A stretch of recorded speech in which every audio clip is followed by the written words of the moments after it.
Assalamualaikum warahmatullahi wabarakatuh. Waalaikumsalam warahmatullahi wabarakatuh.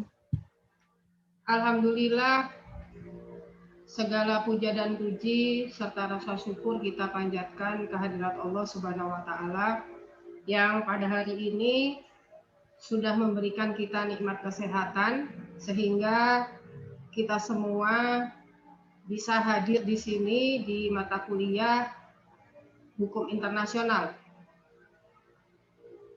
Juga tidak lupa kita sampaikan sholawat dan salam hormat kita kepada manusia terbaik di muka bumi yang harus kita teladani perilaku dan juga kita ikuti akhlaknya, yaitu Nabi Allah Muhammad SAW, juga keluarga dan para sahabat beliau. Sebelum kita mulai perkuliahan, kita berdoa dulu bersama-sama. Bismillahirrahmanirrahim. Allahumma inni as'aluka ilman nafi'an wa rizqan thayyiban wa amalan mutaqabbalan. Amin ya rabbal alamin. Pada hari ini materi perkuliahan kita adalah salah satu sub bidang hukum dalam hukum internasional, yaitu hukum perdagangan internasional. Dalam mempelajari hukum perdagangan internasional, sebenarnya mahasiswa harus terlebih dahulu memperoleh materi dalam hukum dagang. Hanya saja materi hukum dagang baru akan dipelajari mahasiswa di semester 5. Berarti belum dipelajari. Tidak mengapa, karena yang akan disampaikan adalah pengantarnya saja. Nanti dalam mata kuliah hukum dagang akan disampaikan materi tentang hukum perdagangan internasional juga. Hukum perdagangan internasional memang harus dipelajari oleh mahasiswa setelah mahasiswa menguasai hukum dagang. Karena hukum dagang ini pembahasannya pada wilayah yurisdiksi Indonesia saja. Jadi saya berikan contoh ya, karena materi hukum dagang sangat banyak ya, sangat banyak. Ini hanya contohnya saja. Nanti dalam hukum dagang akan dipelajari tentang banyak sekali ya, hukum asuransi ya, hukum perlindungan konsumen, kemudian kepailitan, kemudian hak kekayaan intelektual. Banyak sekali yang harus dipelajari dalam hukum dagang. Karena ya semua perbuatan hukum yang melibatkan para pihak dan tujuan hubungan hukum itu untuk mencari keuntungan, maka disitulah kita memakai hukum dagang. Hukum asuransi, para pihaknya adalah perusahaan asuransi dengan nasabah pemegang polis. Sudah jelas di situ, perusahaan asuransi adalah pelaku usaha, nasabah pemegang polis adalah konsumen. Tujuan membuat polis asuransinya untuk mendatangkan keuntungan, gitu ya. Nah, jadi semua perbuatan hukum yang melibatkan para pihak dan tujuannya mencari keuntungan itu sudah pasti hukum dagang. Hanya saja kalau hukum dagang di semester 5 hanya membahas perdagangan yang dilakukan oleh para pihak, yang para pihaknya masing-masing tunduk pada hukum nasional yang sama. Contoh misalnya ya hukum asuransi itu tadi ya.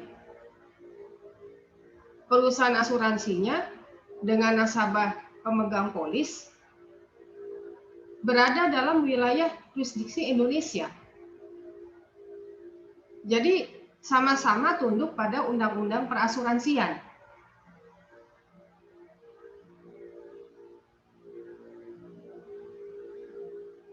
Asuransi ini kan dibuat untuk mengalihkan risiko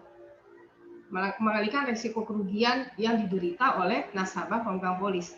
Makanya kan ada asuransi jiwa, ada asuransi kendaraan, ada asuransi kesehatan. Gitu. Nah,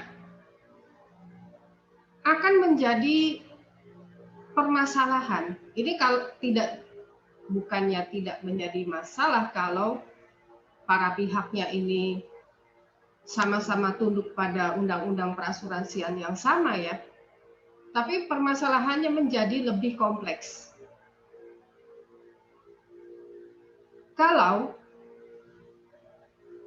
sakitnya di luar negeri, misalnya.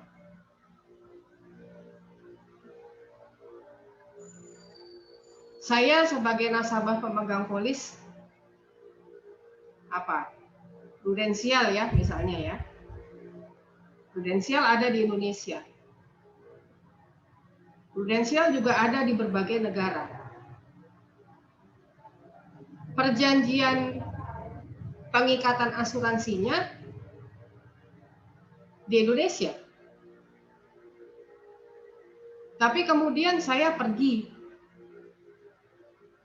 ke Inggris misalnya, karena sebuah tugas, ya, pergi ke Inggris. Di sana saya sakit. Apakah prudensial juga mengcover dengan asuransi? Meskipun asuransi tersebut pengikatannya suatu pengikatan, tanda tangan kesepakatan, itu di Indonesia. Apakah bisa saya klaim? Sedangkan saya sakitnya waktu saya mendapatkan tugas ke Inggris. Itu yang menjadi permasalahan. Kalau wilayah yurisdiksinya berbeda.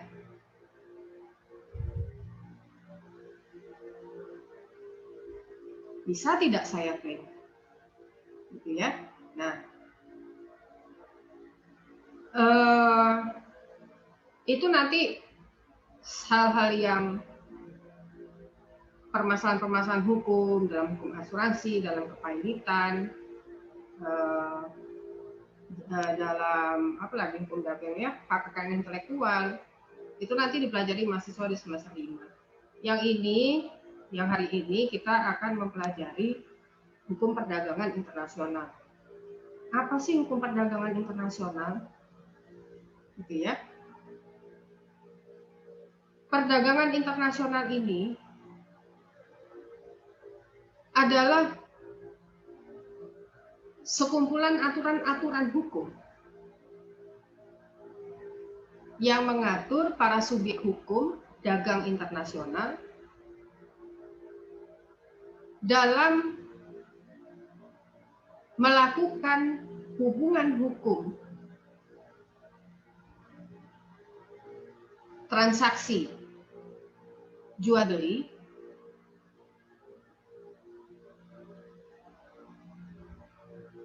yang tunduk pada aturan hukum yang sama. Jadi begini, kalau dalam hukum dagang, semua negara punya hukum dagang. Semua negara punya KUHD. Kita punya KUHD, kita Undang-Undang Hukum Dagang. Semua negara punya KUHD. Dengan nama yang berbeda ya. Kalau di Prancis namanya Code de Commerce. Code de Commerce. Itu hukum dagang. Di Belanda namanya WVK. Wetboek van Koophandel. Kita kan adopsi dari Belanda. Di kita namanya Kitab Undang-Undang Hukum Dagang. Semua negara punya Kitab Undang-Undang Hukum Dagang. Isi dari KUH di masing-masing negara sudah pasti berbeda. Lalu bagaimana kalau subjek hukum dalam hukum dagang internasional kemudian melakukan hubungan hukum dagang, melakukan hubungan dagang dengan pihak lain, yang pihak lain ini juga tunduk pada KUH di dia gitu. Nah, ini menjadi masalah ya, jadi masalah. Dan kita sama-sama mengetahui bahwa hukum itu selalu tertinggal dari perkembangan masyarakat. Masyarakat menemui permasalahan, aturannya tidak ada, baru bikin. Sama, hukum dagang internasional juga begitu. Negara-negara menemukan permasalahan perdagangan. Oh, masih ada yang belum masuk.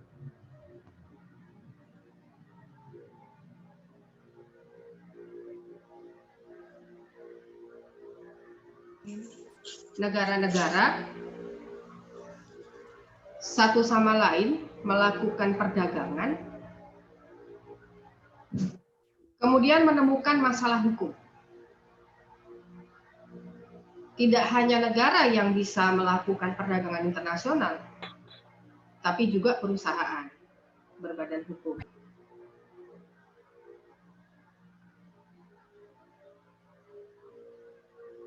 Permasalahan apa saja yang ditemukan oleh negara ketika mereka bertransaksi dagang dengan negara lain?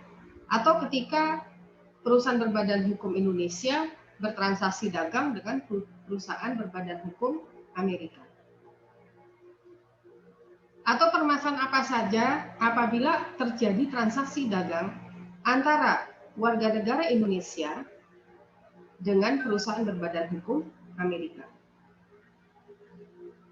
Kalau yang warga negara kan berarti dia orang, person ya, bermasalah, punya permasalahan hukum dagang dengan Amazon.com misalnya, itu dia memang tidak masuk ranah hukum dagang internasional. Karena orang itu bukan subjek hukum. Siapa saja subjek hukum dalam hukum dagang internasional?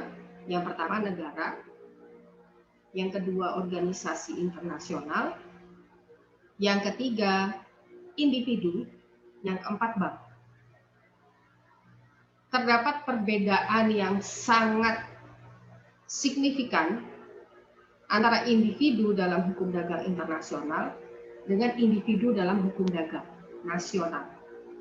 Kalau individu dalam hukum dagang nasional itu artinya orang. Tapi kalau individu dalam hukum dagang internasional adalah perusahaan. Ini kan sangat jauh. Jadi subjek hukum dalam hukum dagang internasional itu cuma 4. Negara, organisasi internasional, tentu saja organisasi dagang ya. Karena organisasi internasional itu banyak juga. Ada organisasi buruh internasional, ada organisasi HAM internasional, macam-macam. Yang kita maksud di sini adalah organisasi dagang internasional. Individu kalau dalam hukum dagang internasional itu sekali lagi adalah perusahaan, bukan orang. Jadi orang itu tidak masuk menjadi subjek hukum dalam perdagangan internasional. Loh, lalu bagaimana kalau ada warga negara Indonesia membeli barang di Amazon.com, sudah transfer, barangnya nggak dikirim? Atau sudah transfer, barangnya rusak. Sudah transfer, barangnya tidak sesuai dengan spesifikasi yang sudah dipilih. Dia tidak masuk ke ranah hukum dagang internasional. Karena salah satu pihaknya orang. Lalu penyelesaian hukumnya gimana? Itu nanti memakai hukum perdata internasional. Kan sudah belajar ya, sudah disampaikan materinya. Jadi masing-masing punya subjek hukum. Nah, apa permasalahan yang dihadapi oleh subjek hukum dalam perdagangan internasional. Negara-negara menghadapi masalah apa ketika negara-negara ini menjalin hubungan dagang dengan negara lain atau dengan perusahaan-perusahaan yang bukan berada dalam tempat kedudukan negara tersebut. Gitu ya. Permasalahan yang pertama, ketika melakukan transaksi perdagangan internasional itu memakai mata uang mana? Indonesia melakukan hubungan dagang dengan Singapura. Mata uangnya pakai rupiah atau pakai dolar Singapura? Mengenai pengangkutan, moda pengangkutan apa yang dipilih? Ini jadi masalah. Eksportir maunya pakai kapal laut, importir maunya pakai pesawat udara. Ya nggak ketemu. Masalah. Siapa yang paling berwenang untuk memilih transportasi dalam perdagangan internasional? Masalah lagi dari metode pembayaran. Metode pembayarannya bagaimana? Apakah pakai letter of credit, pakai LC, pakai bill of exchange, oh iya, pakai clearing, pakai transfer biasa? Nah, ini jadi masalah. Karena ini menyangkut keuntungan, ya, menyangkut profit. Masing-masing metode pembayaran mempunyai charge yang berbeda. Ada keunggulan dan kelebihannya masing-masing. Ada metode pembayaran yang menguntungkan penjual, menguntungkan eksportir, tapi merugikan importir.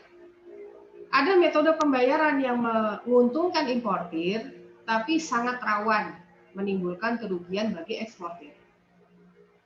Yang mana nih? Masalah lagi, pihak mana yang menanggung resiko kerugian apabila barang yang dikirim, misalnya dari negara A ke negara B, itu mengalami kerusakan di tengah jalan, atau bahkan hilang, lenyap sama sekali.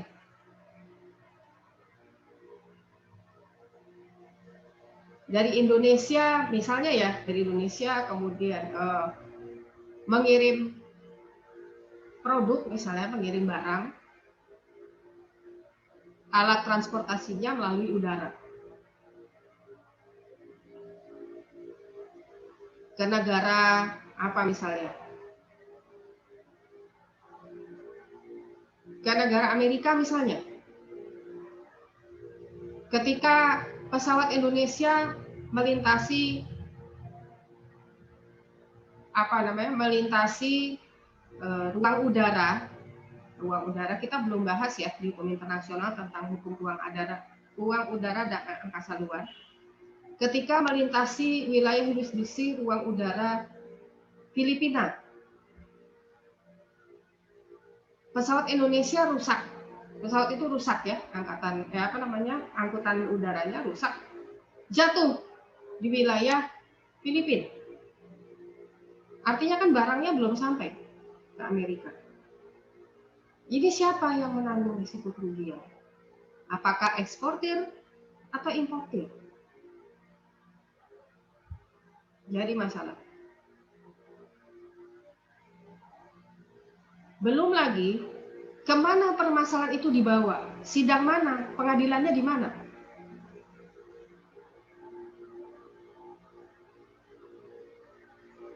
Misalnya yang Amerika merasa dirugikan karena sudah bayar separuh, tapi kok barangnya tidak sampai, kan rugi. Gitu. Eksportir juga rugi, dia sudah kirim barang, walaupun sudah dibayar separuh, kirim barang, pembayarannya nanti kalau barang sudah sampai di Amerika baru dilunasi pada tahap kedua, termin kedua pembayaran. Ya kan nggak sampai di Amerika. Eksportir kan juga rugi. Ini yang harus dicari solusi hukumnya seperti apa. Jadi latar belakang masalah yang kemudian dicari solusinya oleh negara-negara gitu ya. Jadi mau tidak mau negara-negara kan harus duduk bersama dalam sebuah konferensi internasional, mengirim delegasi negaranya masing-masing. Kan kita sudah belajar hukum perjanjian internasional ya. Nah, mengirim delegasi negaranya masing-masing untuk merumuskan sebuah aturan hukum yang mengikat semua negara dalam hal perdagangan lintas batas negara. Ini harus diatur. Maka dalam sejarah tercatat konferensi internasional yang membahas tentang aturan-aturan hukum dalam perdagangan internasional merupakan bentuk perjanjian multilateral yang paling lama pembuatannya, perundingannya dalam sejarah. Berundingnya lama sekali, lebih dari 10 tahun. Karena masing-masing negara membawa kepentingan negaranya masing-masing. Lama. Pun ketika terjadi kesepakatan, itu bukan karena mufakat. Musyawarahnya sudah, musyawarah ini kan bahasa Arab ya. Kalau dalam bahasa Inggris negotiation, dalam bahasa kita perundingan, musyawarahnya sudah, tapi bukan mufakat, tapi melalui voting.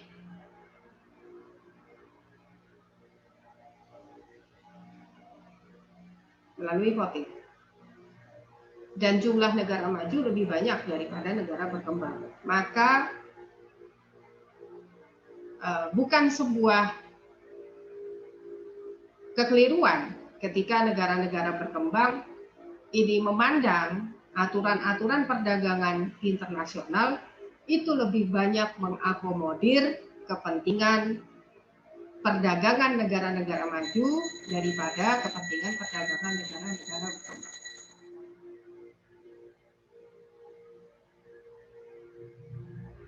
Tapi sekali lagi, dalam Undang-Undang Nomor 24 Tahun 2000 tentang Perjanjian Internasional yang sudah diratifikasi oleh Indonesia, memberikan kebebasan pada negara-negara untuk menolak satu atau beberapa pasal apabila pasal-pasal yang sudah diratifikasi tadi ya, itu berpotensi menimbulkan kerugian bagi perekonomian negara tersebut dan atau bertentangan dengan falsafah budaya hukum negara tersebut. Dikasih kebebasan oleh perjanjian internasional. Nah,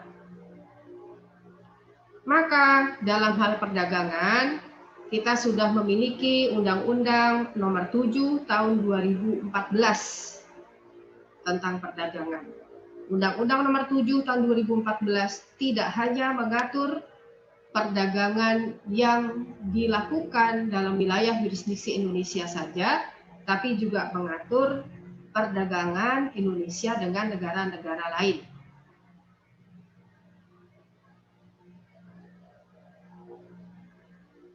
Nah, silakan nanti di-download Undang-Undang Nomor 7 Tahun 2014 tentang perdagangan. Jadi ini pegangan dasar hukum kita, dasar hukum Indonesia, dasar hukum perusahaan, ya, dasar hukum badan usaha yang sudah berbadan hukum ketika melakukan transaksi dagang dengan negara lain atau dengan perusahaan asing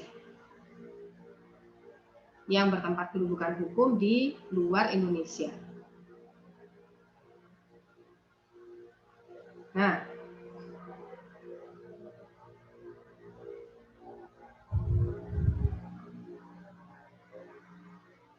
Kemudian, ini permasalahannya ya. Permasalahan-permasalahannya akhirnya negara-negara kemudian bersepakat seia sekata. Kalau dari aturan hukumnya memang ya begitu ya, pakai voting. Untuk negara-negara bersepakat untuk membentuk sebuah organisasi dagang internasional. Nah, inilah yang kita kenal sebagai WTO, World Trade Organization, Organisasi Dagang Sedunia.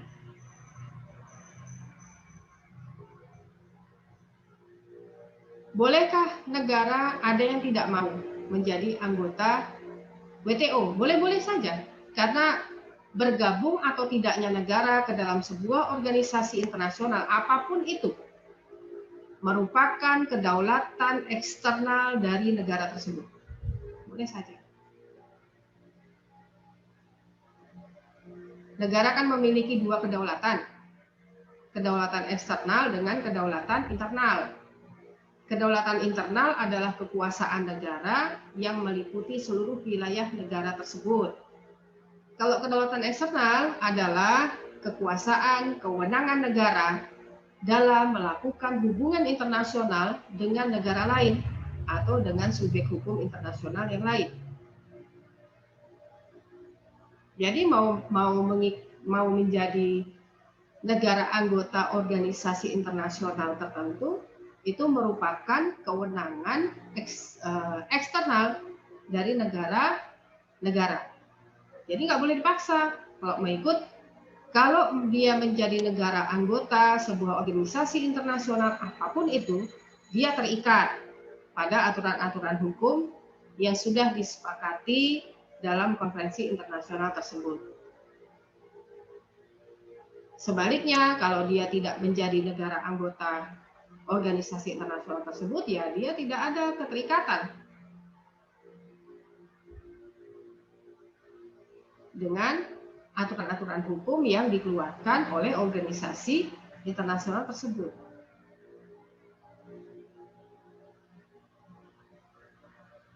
Nah, WTO mengatur semua hubungan hukum dalam transaksi dagang antar negara. Ya, semua subjek hukum dagang tadi ya diatur sama WTO. Subjek hukum dagang internasional yang pertama negara, yang kedua organisasi dagang internasional, yang ketiga individu dalam arti perusahaan, badan usaha yang berbadan hukum. Berarti kalau badan usaha yang tidak berbadan hukum tidak masuk ya subjek dagang internasional. Yang keempat bank. WTO mengatur empat-empatnya. Semuanya diatur. Mata uang apa yang dipakai, metode pembayaran apa yang harus digunakan, wewenang untuk memilih transportasi pengangkutan, metode pembayaran apa yang dipakai, itu diatur semua. Termasuk mengatur penyelesaian sengketa dagang antar negara. Maka ada sidang WTO. Gitu ya. Nah,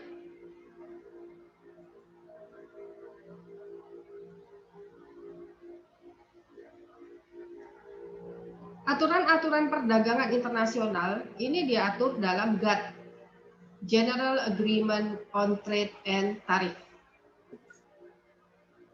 GATT mengatur semuanya. Kemudian apakah setelah ada GATT, ada WTO, permasalahan dagang internasional ini kemudian tidak ada? Masih ada. Ada. Tapi sudah ada aturan hukumnya. Tentu saja sengketa pasti ada. Pasti ada negara yang merasa dirugikan oleh tindakan dari negara lain ya. Ya sudah pasti ada.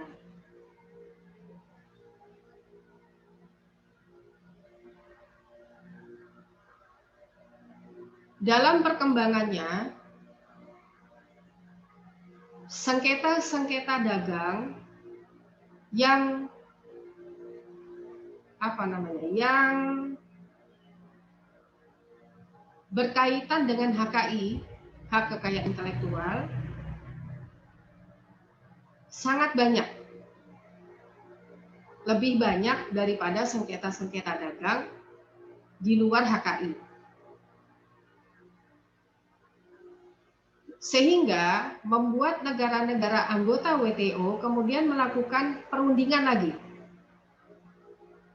Merasa bahwa diperlukan sebuah organisasi internasional yang khusus mengatur tentang hak kekayaan intelektual.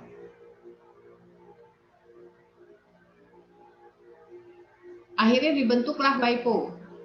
WIPO adalah World Intellectual Property Organization, organisasi hak kekayaan intelektual sedunia.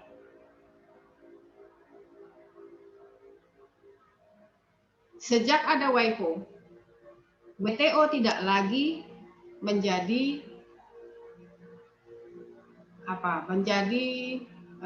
pengadilan ya, menjadi pengadilan yang menyelesaikan sengketa HKI antar negara karena sudah ada WIPO. Jadi WTO benar-benar hanya menyelesaikan sengketa antar negara dan antar subjek hukum dagang internasional lain yang berkaitan dengan pelanggaran prinsip-prinsip perdagangan internasional saja. Kalau ada sengketa antar negara dan sengketa tersebut berkaitan dengan HKI, ya tidak ditangani WTO lagi, tapi ditangani oleh sidang WIPO, World Intellectual Property Organization. WIPO juga mengeluarkan aturan hukum berkaitan dengan HKI, namanya TRIPS, Trade Related Intellectual Property Rights, TRIPS. Jadi WIPO khusus mengatur hubungan hukum antar negara yang berkaitan dengan HKI.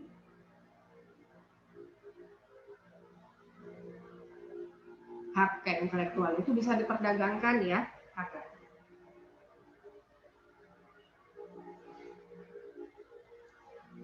Coba saya tanya salah satunya. Ibnu, masih ada Ibnu? Masih ada, Bu. Ya. Ibnu, sebutkan salah satu cabang hukum atau sub bidang hukum dari hak kekayaan intelektual. Satu aja. Cabang hukum apa, Bu? HKI, hak kekayaan intelektual itu apa sih contohnya?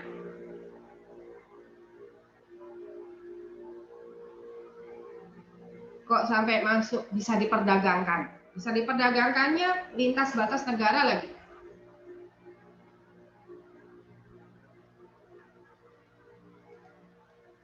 HKI, ayo. Bentar. 3 menit lagi nih.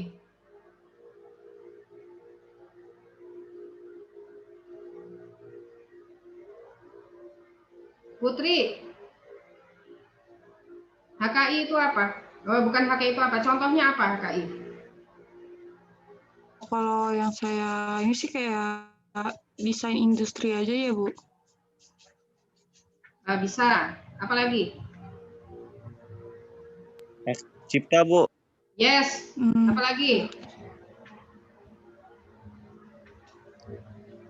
Boleh, yang lain boleh jawab ya. Hak paten gitu, Bu. Ya, betul. Merek dagang. Betul. Apa lagi? Desain tata letak sirkuit terpadu. Ya, ada lagi? Desain industri, rahasia dagang, Perlindungan indikasi geografis, varietas tanaman. Banyak ya cabang-cabang HKI. Banyak, Bu. Ya, itu bisa diperdagangkan lintas batas negara. Sekilas tentang HKI, maka kalau kita mempunyai produk, sebuah produk, mindset kita adalah produk ini harus berhasil diekspor. Oke ya. Ada yang mengikuti berita yang Ibu share di grup. Waktu Ibu pernah share berita tim Abdimas, tim pengabdian masyarakat UMT berhasil memenangkan hibah BRIN dari Ristek Dikti. BRIN itu Badan Riset Inovasi Nasional ya. Ada yang pernah baca? Pernah Ibu share itu beritanya? Ibu termasuk pada tim pengabdian masyarakat itu ya. Nah, yang produknya berupa buah berenuk. Siapa yang pernah baca tuh?